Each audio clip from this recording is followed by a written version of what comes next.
Chers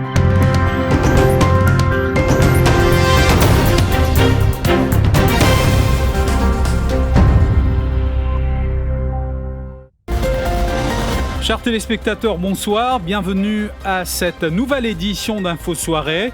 On y va pour les titres. Nous débutons avec cette information qui nous parvient à l'instant. Une opération spéciale menée par la Special Striking Team a permis de démanteler un réseau de trafic de cuivre à la Tour König cet après-midi. Plus de 20 tonnes de cuivre transformées en lingots ont été retrouvés dans une casse. Un technicien de Mauritius Telecom confirme que le cuivre provient d'anciens câbles téléphoniques. C'est un conducteur ivre sans permis en règle depuis mars, ayant déjà été épinglé pour conduire en état d'ivresse, qui a mortellement percuté le motocycliste Noël Raphaël, âgé de 52 ans. Il a pris le volant avec son fils de 14 ans dans la voiture, avec 101 microgrammes d'alcool dans le sang, ce qui équivaut à 5 verres d'alcool. L'opposition parlementaire réunie a pour objectif de faire la lumière sur l'affaire du bail octroyé à The Eco Deer Park Association. Ce sont là les propos du leader de l'opposition, Xavier-Luc Duval, en conférence de presse avec les parlementaires de l'opposition. L'opposition exigera des réponses lors de la PNQ demain et aussi d'autres questions parlementaires sur cette affaire ayant impliqué un PPS et un ministre. Et Maurice, qui a été placé en alerte de forte pluie jusqu'à demain 11h en raison des conditions atmosphériques instables. Les 24 prochaines heures sont prévues pour être nuageuses avec des averses modérées à fortes. Des orages et des accumulations d'eau temporaires dans certaines régions sont aussi prévues. Raquel Jolicoeur reste en détention policière malgré sa libération conditionnelle accordée par la magistrate Chitra Subara Pillay pour l'accusation de possession d'explosifs. Une audience a été fixée pour le 1er mai prochain concernant l'accusation de trafic de drogue. Et dans le monde, la Chine a dit avoir bouclé aujourd'hui d'importantes manœuvres militaires autour de Taïwan, et ce, dans le but de simuler un bouclage de l'île. Taipei a accusé Pékin de saper, je vous cite, la paix et la stabilité dans la région avec cette opération. Et oui, je vous le disais en titre, une opération spéciale menée par la Special Striking Team a permis de démanteler un réseau de trafic de cuivre à la Tour König cet après-midi. Les éléments de la Special Striking Team menée par l'ASP Ashik Jagai ont mené cette opération à la suite de plusieurs semaines d'investigation sur le terrain. Plus de 20 tonnes de cuivre transformées en ces lingots que vous voyez en ce moment ont été retrouvés dans une casse, une scrapyard, à la Tour König. Un technicien de la Mauritius Telecom a confirmé que le cuivre provient d'anciens câbles téléphoniques de Mauritius Telecom. Le manager du site a été interpellé pour interrogatoire. Les lingots seront transportés et stockés au siège de la Special Mobile Force. Une enquête a été initiée.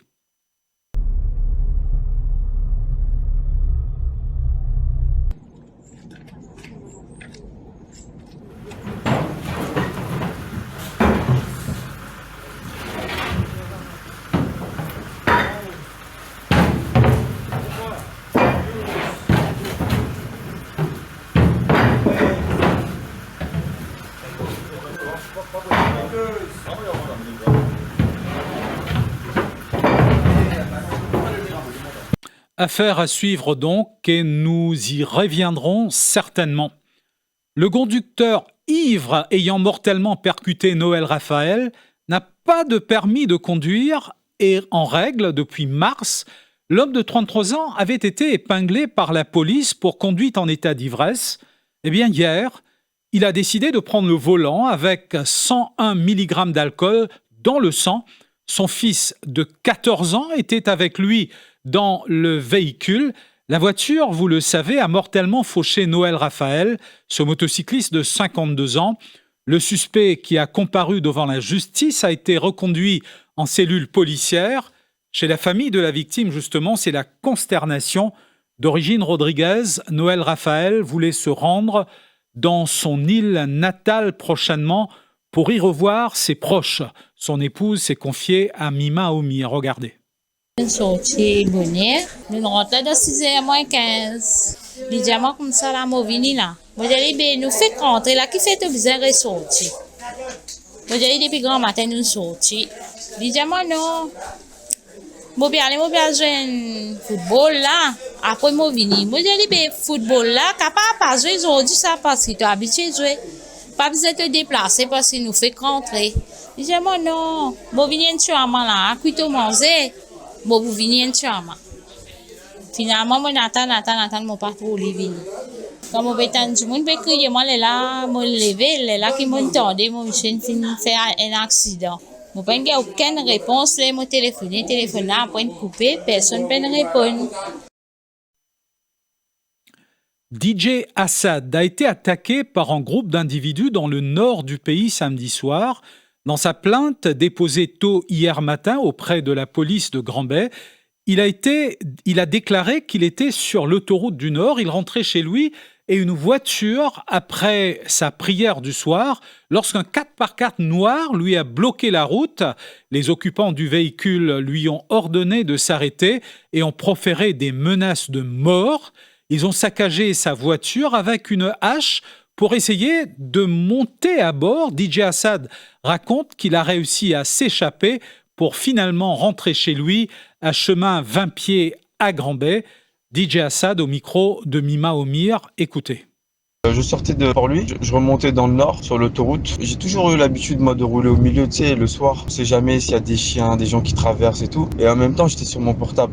Mais je suis resté 20 secondes, le temps que le véhicule derrière, Malpag, se mette vraiment derrière moi, à me faire des coups de klaxon, des coups d'appel de phare. Donc je me suis rabattu sur la gauche, je me suis excusé, tu vois. Et les mecs, ils étaient complètement alcoolisés, et avec la musique à fond. Ils ont sorti la machette, ils ont commencé à m'insulter. Toi aujourd'hui. J'ai dit ouais, c'est bon, tranquille. Et j'ai accéléré pour fuir. Ils n'ont pas été contents, ils m'ont poursuivi. Je suis arrivé au niveau du rond-point de Tech World. Je fais demi-tour 2 fois sur le rond-point pour esquiver. Ils me poursuivent, j'accélère à fond. Et là, je les revois encore dans mon rétroviseur. Ils me suivent en direction de Grand-Bay. Et ben, ils arrivent à me dépasser, ils se mettent devant moi. Ils sortent avec des armes, des coups de couteau, je sais pas quoi. La machette, il commence à taper sur ma voiture, j'arrive à faire demi-tour. Juste avant le campement de Tochelen, ils sortent avec les armes, ils commencent à découper ma voiture. Coup de hache, je reçois des débris dans ma voiture. La hache, elle rentre même dans ma voiture, j'ai des éclaboussures partout. Je commence à trembler, ils voulaient rentrer dans ma voiture. J'appuie lock. Là, je m'arrête au niveau des policiers. Je dis au secours, on veut me tuer. Les policiers ils voient que ma voiture, la police, Penatraka. Et là, les mecs, ils reviennent devant la mosquée, ils garent leur voiture en plein milieu. J'ai commencé à conduire comme un ouf, j'ai bombardé et j'ai repris chemin 20 pieds. Et je suis rentré à la maison et là, j'ai appelé tout le monde. Ils sont tous venus à la maison et ils m'ont escorté à la police.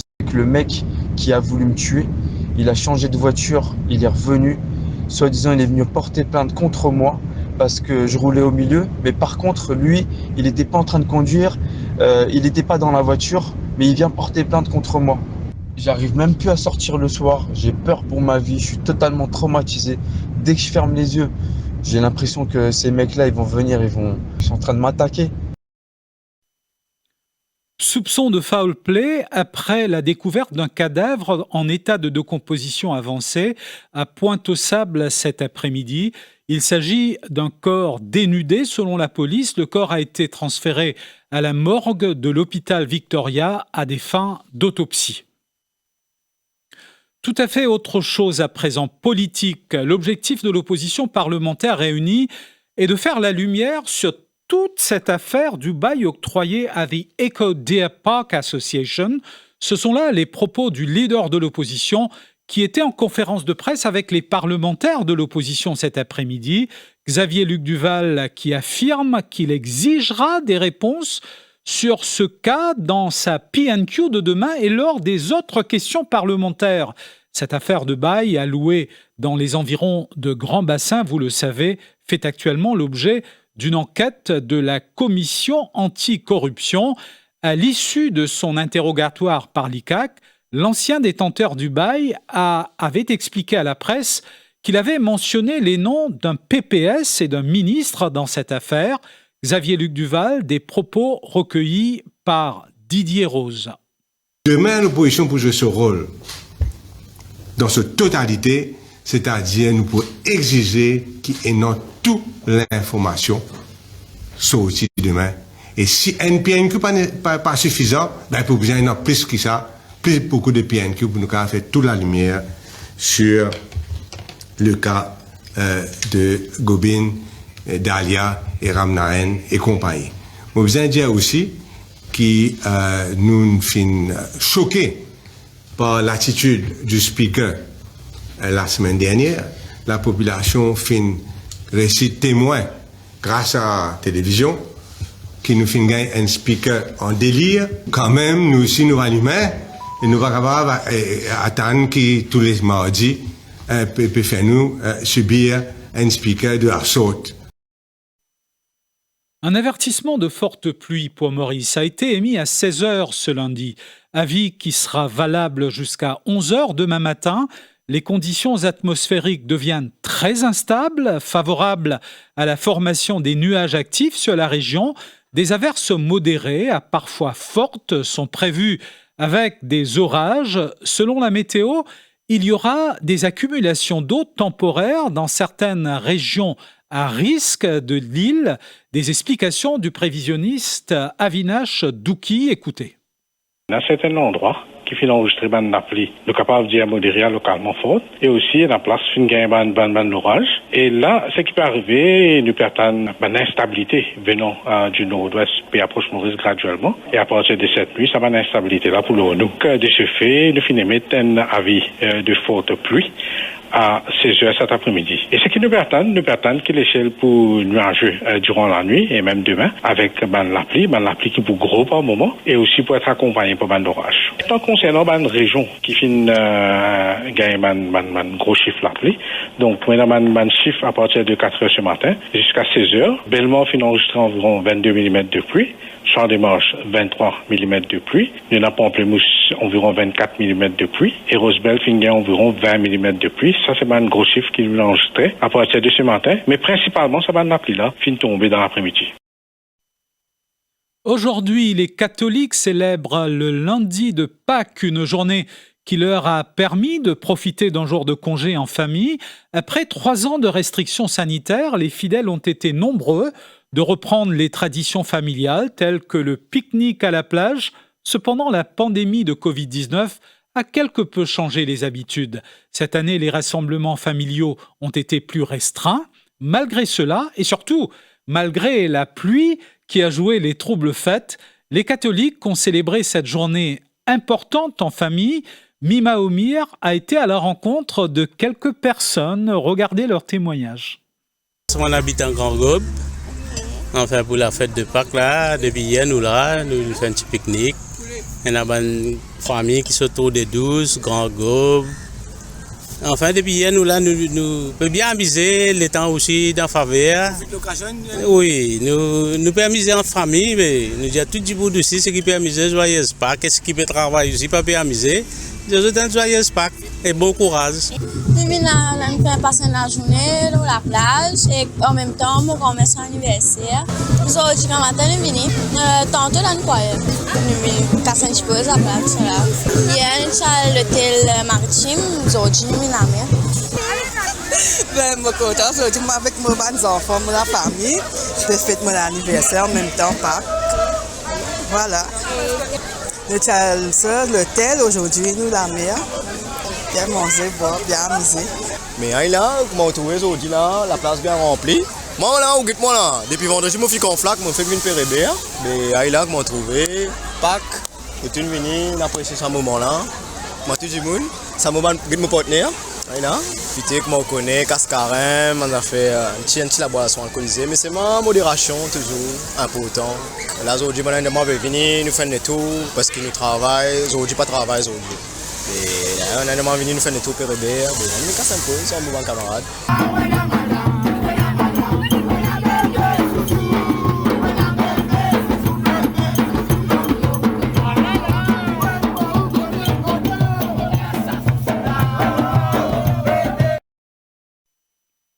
Raquel Jolicoeur, maintenue en détention policière. La magistrate Chitra Subhagra Pillay lui a accordé la liberté conditionnelle pour l'accusation provisoire de possession d'explosifs, mais pas pour celle de trafic de drogue. C'était cet après-midi dans un ruling devant la Bail and Remand Court. La magistrate a imposé une caution de 2000 roupies à Raquel Jolicoeur pour l'accusation provisoire de possession d'explosifs. Le TikToker de 26 ans sera de nouveau devant la justice le 1er mai prochain. Pour rappel, Jean-Raquel Jolicoeur a été arrêté le 2 mai 2022 lors d'une perquisition à son domicile. Les limiers avaient découvert de l'héroïne valant 10 millions de roupies, des explosifs, une arme à feu et des munitions. Le député Osman Mahomed a consigné une plainte contre son constituency clerk, Sheikh Mukhtar Hossain Bokus. L'élu rouge s'est rendu au Central CID en compagnie des avocats Gavin Glover et Zishan Rajani. Dans sa plainte, Osman Mahomed a affirmé que la déposition consignée par Sheikh Mukhtar Hossain Bokus la semaine dernière contre lui est fausse. L'ancien constituency clerk du député rouge, souvenez-vous, accuse Osman Mahomed de n'avoir pas payé son salaire en tant que constituency clerk pendant 6 ans. L'enquête se poursuit. Le ministère de l'Environnement lance l'Environmental Awards 2023. La présentation a été faite par le ministre de tutelle Kavira Mano ce matin. Il a expliqué que cette compétition est destinée à 11 secteurs d'activité. Objectif, récompenser les efforts des organismes dans la prise de mesures de durabilité ainsi que les meilleures initiatives environnementales pour, entre autres, réduire leur empreinte carbone et adopter des alternatives durables au plastique. La remise des prix aura lieu le jour du World Environment Day, le 5 juin prochain. Jenna Ramon. Dans le cadre de la Journée internationale de l'environnement, qui est célébrée le 5 juin cette année-ci, le ministère de l'Environnement, pour la première fois, vient de l'avant avec un Environmental Award. Ce Environmental Award-là nous fait identifier 11 catégories, donc qui touchent tout le secteur d'activité à Maurice. Et nous considérons qu'il est extrêmement important, aujourd'hui, de cause la protection de l'environnement, la transition écologique, le passage de l'économie linéaire à l'économie circulaire, extrêmement important que tout bon acteur qui concerne la protection de l'environnement implique ça.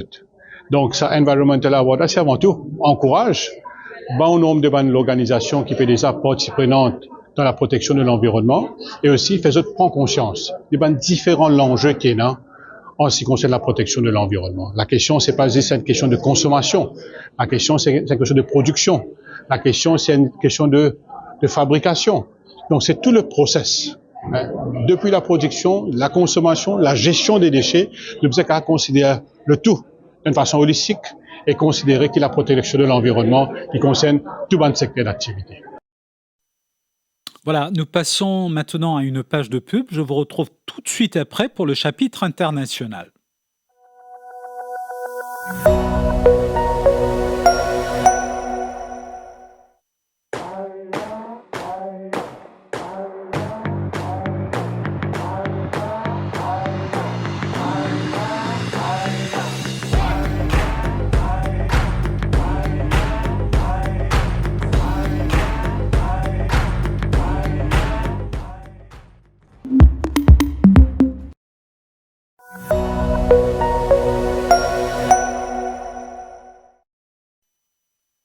Et au chapitre international, la Chine a terminé de simuler la fermeture de Taïwan lors de 3 jours d'exercice en utilisant apparemment un porte-avions pour lancer des avions vers l'île. Ce lundi, la Chine a déclaré que ces exercices avaient été un succès. Taïwan avait auparavant dit avoir repéré 70 autres avions de guerre et 11 navires dans ses eaux environnantes. Pékin a initié ces exercices samedi après que la présidente taïwanaise Tsai Ing-wen a rencontré le président de la Chambre des représentants des États-Unis en Californie.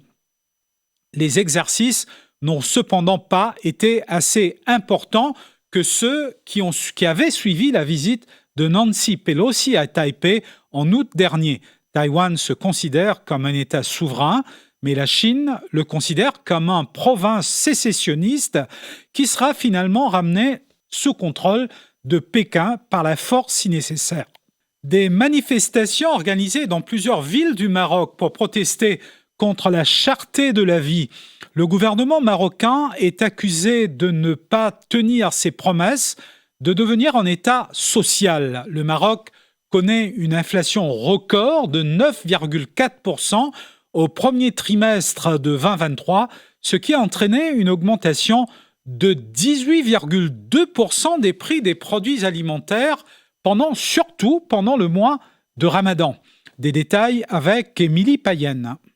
Le Maroc a connu une forte hausse de l'inflation au premier trimestre de 2023, atteignant un taux record de 9,4%. Cette situation a entraîné une augmentation des prix des produits alimentaires de 18,2% pendant le mois sacré du Ramadan. Plusieurs partis de gauche et syndicats ont appelé à des manifestations samedi dernier dans plusieurs villes, notamment Casablanca, Rabat, Tanger et Marrakech. Les manifestants protestent contre la cherté de la vie et ont critiqué le gouvernement marocain, accusé de ne pas tenir ses promesses de devenir un État social. La croissance économique a toutefois rebondi à 3% selon le Haut-Commissariat au Plan. Malgré cela, la Banque centrale du Maroc a augmenté son taux directeur pour la troisième fois depuis septembre 2022 pour tenter de freiner la hausse des prix. Selon les manifestants, cette décision va à l'encontre de la feuille de route du gouvernement qui mise sur une relance économique. Et puis l'homme le plus riche du monde, le fondateur d'Amazon, Jeff Bezos, a entrepris cette semaine les premiers essais en mer de son méga yacht baptisé Kourou. Ce yacht aurait coûté 500 millions de dollars, l'équivalent de 23 milliards de roupies, soit près du double du budget national d'éducation de Maurice. Le yacht, qui mesure 414 pieds de long, devrait être le plus grand yacht à voile du monde une fois terminé. Cependant, l'année dernière, la société néerlandaise Oceanco avait suscité la controverse en demandant que le pont historique de Rotterdam, connu sous le nom de Del Hef, soit démantelé pour que ce yacht-ci puisse passer. Cette demande avait suscité une vive réaction de la part du public avec plus d'1 millier de résidents menaçant de lancer des œufs sur le yacht si la démolition était réalisée. Finalement, Oceanco a dû retirer sa demande. Ceci nous emmène à la fin de ce bulletin d'information. Je vous souhaite de passer une très bonne fin de soirée.